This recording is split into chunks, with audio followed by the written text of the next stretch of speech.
작년 9월부터 올해 4월까지 했던 성경사의 흐름에 대한 세미나를 듣고 부족한 저이지만 이 자리에 서게 해주신 주님께 먼저 감사를 드립니다. 전 사실 일본에서 아이들을 키우며 지냈지만 일본어가 능숙치 않은 사람입니다. 이번 성경사의 흐름에 대한 세미나를 통해 많은 성경적 지식을 쌓으려고만 생각했던 저였습니다. 그러나 그것은 큰 착각이었습니다.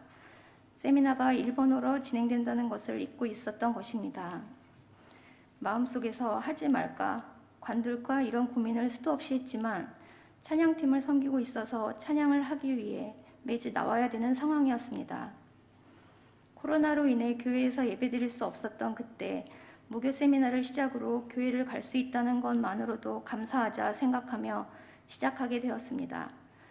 저는 성경을 일본어로 배운 적이 사실 없었습니다.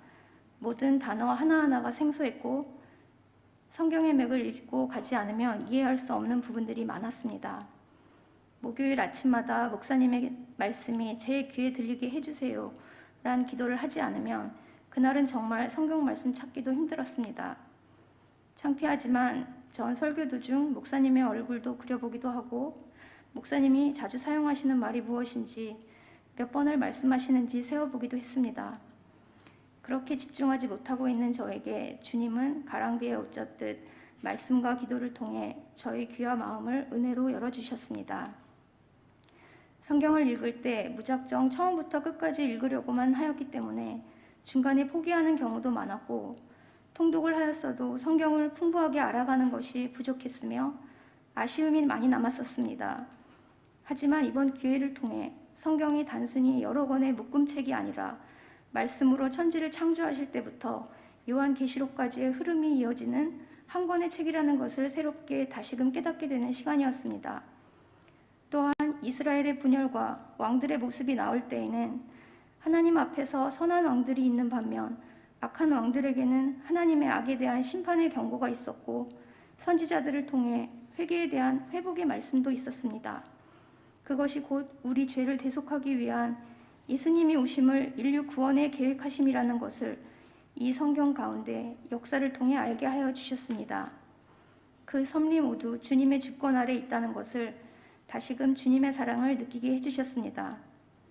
사실 세미나 기간 중에 신랑의 직장 문제로 이직을 해야 하는 상황이 생겼었습니다.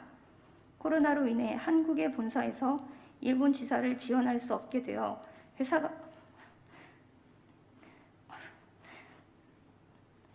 죄송합니다. 회사가 없어질 수밖에 없게 되는 그런 말도 안 되는 통보를 받게 된 것입니다.